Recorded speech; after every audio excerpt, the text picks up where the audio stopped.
नमस्कार दोस्तों, एक बार फिर से आपका दोस्त मंगलराम चौधरी उड़ान क्लासेज के इस यूट्यूब चैनल पर सभी मित्रों को आपका हार्दिक स्वागत करता है। हम एक बार पुनः आपकी वही नौकरी वाली क्लास से लेकर आ गए हैं आपके सामने हर रोज की तरह। दोस्तों, आप सभी मस्त होंगे, स्वस्थ होंगे और नौकरी की तैयारी में जी जान से लगे हुए होंगे और मिलेगी ही मिलेगी, क्योंकि हम भी इस आपकी मेहनत में प्रयास कर रहे हैं। तो देखिएगा, शुरू करें। अब अपना टॉपिक है, आज हमें उन क्वेश्चनों के बारे में चर्चा करेंगे। जैसा कि मैं रोज कहता हूं, दुनिया में बहुत से क्वेश्चन होंगे, लेकिन नौकरी के कुछ क्वेश्चन हैं, वो कुछ ही क्वेश्चन होते हैं और वो ही मैं आपके पास लेकर आता हूं। फालतू का कचरा लेकर आने की मेरी आदत नहीं है, तो याद रखिएगा। शुरू करें बात। इसरो के द्वारा, किसके द्वारा? इसरो के द्वारा अपना कौन सा मिशन 29 जनवरी 2025 को श्रीहरिकोटा से लॉन्च किया जाएगा? कहां से किया जाएगा? श्रीहरिकोटा से किया जाएगा। किसके द्वारा? इसरो के द्वारा। और कौन सा मिशन है? तो याद रखना है दोस्तों, 100वां मिशन। कौन सा मिशन है? 100वां मिशन। तो मिशन हो गया इसरो का 100वां, और अपने आप में 100 मिशन हो जाना ये बड़ी उपलब्धि है, जो कब? 29 जनवरी 2025 को। अब मैं बात कर लूं दोस्तों, इस इसरो की बात करें तो इसरो का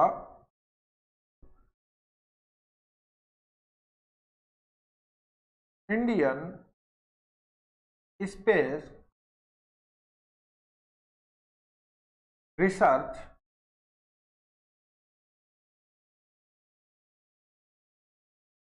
ऑर्गेनाइजेशन, इस चीज का ध्यान में रखना। इसका जो फुल फॉर्म होता है वो भी कभी कभी एग्जाम में पूछ लिया जाता है। तो इंडियन स्पेस रिसर्च ऑर्गेनाइजेशन। अगर हिंदी में बात करूं मैं, तो भारतीय अंतरिक्ष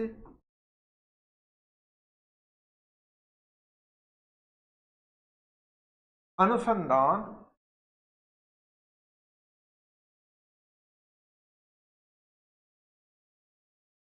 संगठन, यह हो गया इसका हिंदी में। तो ये भी आपको ध्यान में रखना होगा। और बात करें इसरो की जो स्थापना, इसरो की जो दोस्तों स्थापना हुई है,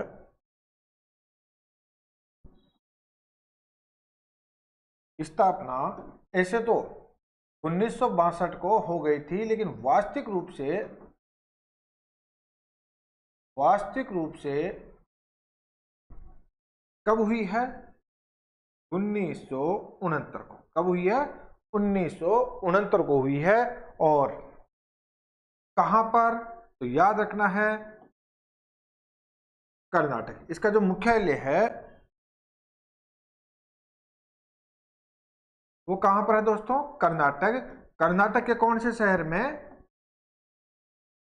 बेंगलोर में। कर्नाटक के कौन से शहर में? बेंगलोर में स्थित है। ये भी आपको थोड़ा ध्यान में रखना होगा। और आपको पता ही है, कर्नाटक की जो राजधानी है वो कौन है? बेंगलोर है। और कर्नाटक के जो मुख्यमंत्री है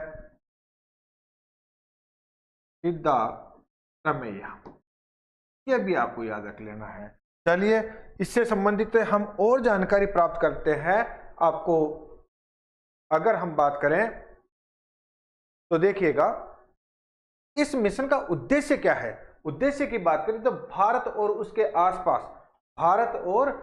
आसपास 1500 किलोमीटर की दूरी तक, कितना किलोमीटर की दूरी तक?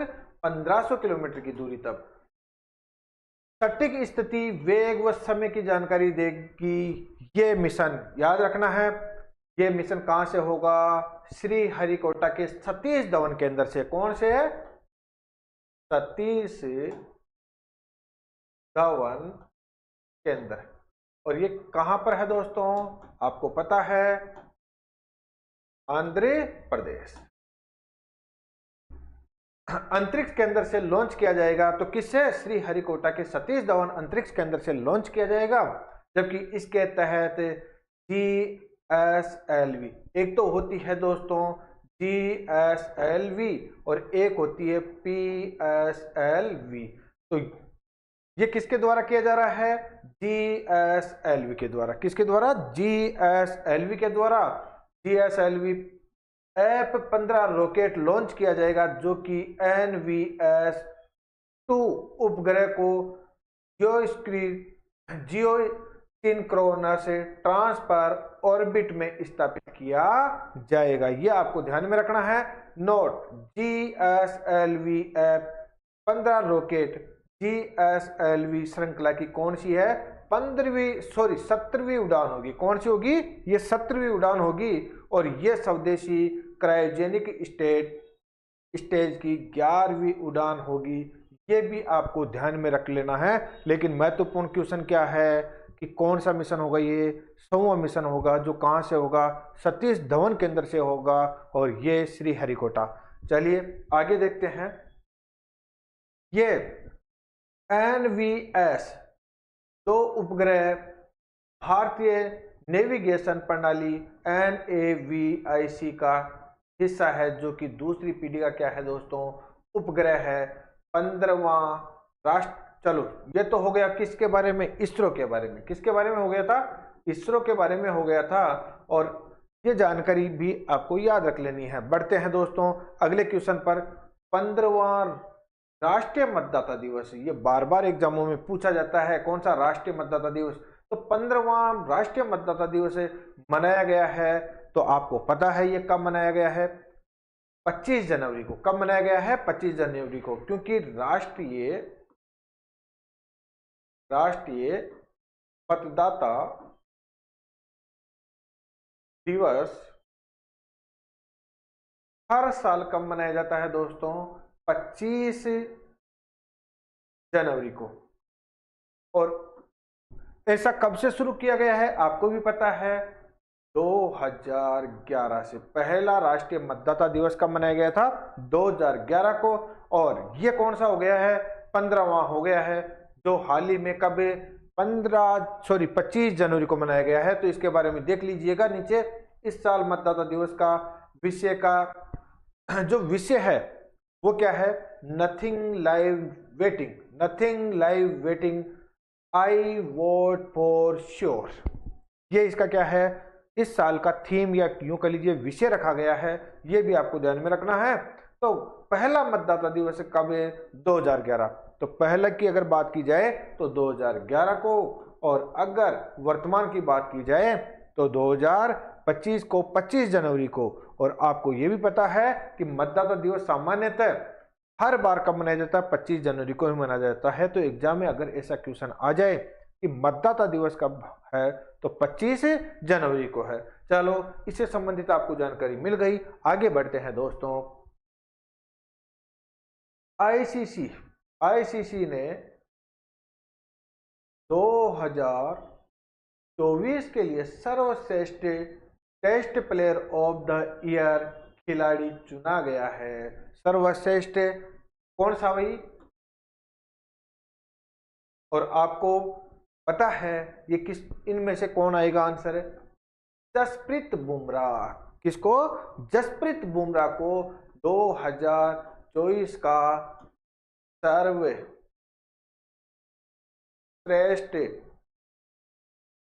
टेस्ट खिलाड़ी माना गया है टेस्ट में। और इसीलिए इसे इस साल का 2024 का सर्वश्रेष्ठ प्लेयर ऑफ द ईयर चुना गया है इस चीज का। जबकि आपको पता था कि हमने 3-4 दिन पहले ही क्लास में बात की हुई है, इसी जसप्रीत बुमराह साहब को क्या मिला हुआ था? 2024 के दिसंबर का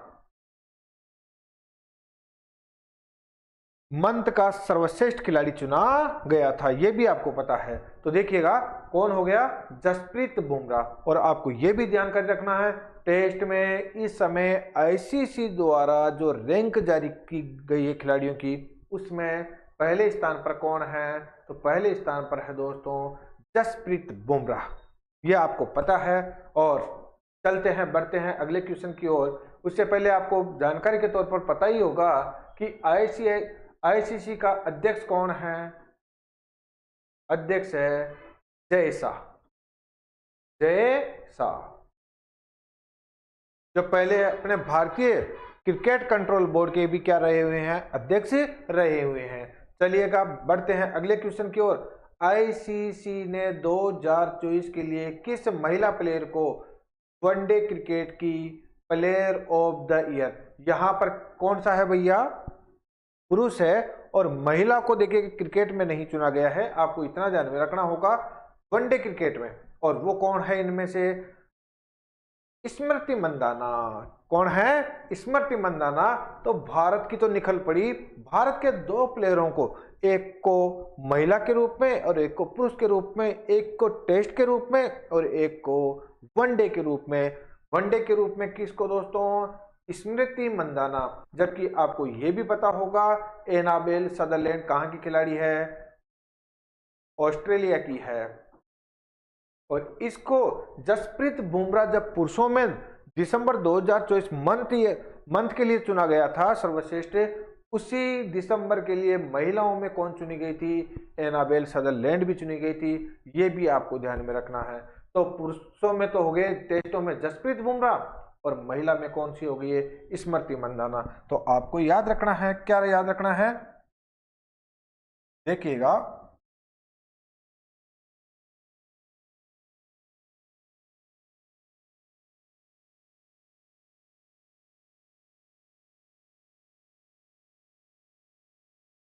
पहले एक क्वेश्चन और देख लेते हैं, इसके बाद याद रखना है, तीनों को एक साथ देख लेंगे भाई। आईसीसी ने 2024 का सर्वश्रेष्ठ one day player of the year किस खिलाड़ी को चुना है, रोहित शर्मा को, जसप्रीत बुमराह को या ओमरजाई को या विराट कोहली को। तो ओमरजाई को चुना है, ये याद रखना है। और ये कहां के हैं आपको पता है, अफगानिस्तान। कहां के हैं, अफगानिस्तान के हैं। अब आपको ये याद क्या रखना है, उससे संबंधित बात कर लें। तो जो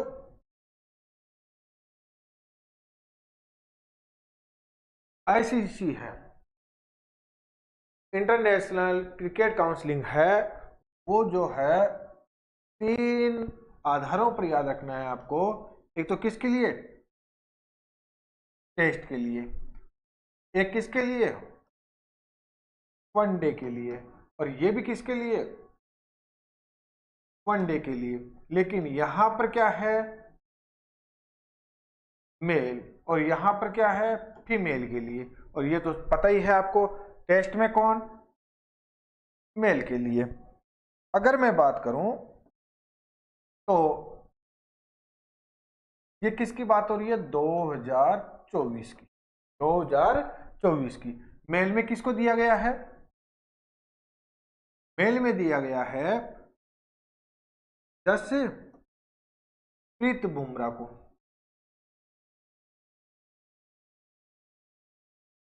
यहां पर आपको पता ही है स्मृति मंदाना, सॉरी मेल का ना,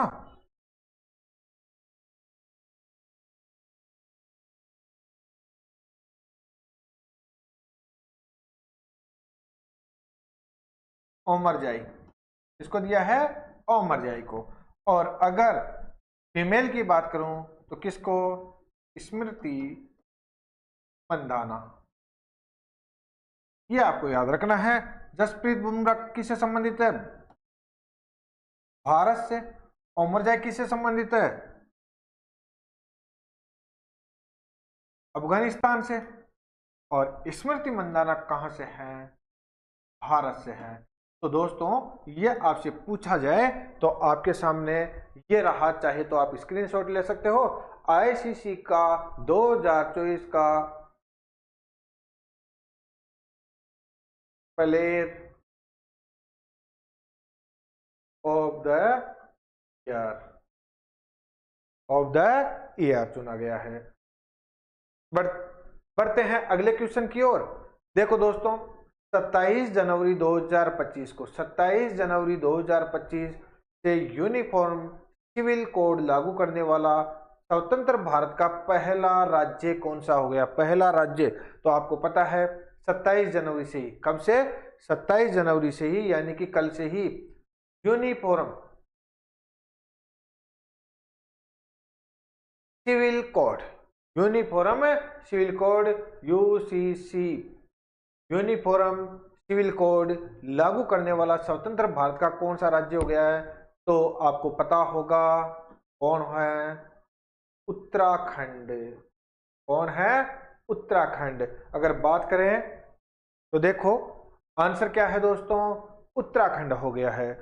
इस विषय से संबंधित हम एक अलग से ही, क्योंकि ये महत्वपूर्ण है और इस पर लगातार बहस भी चल रही है, तो इसका महत्वपूर्ण जो बिंदु है क्या होता है यूनिफॉर्म सिविल कोड, और या यूं कह लीजिएगा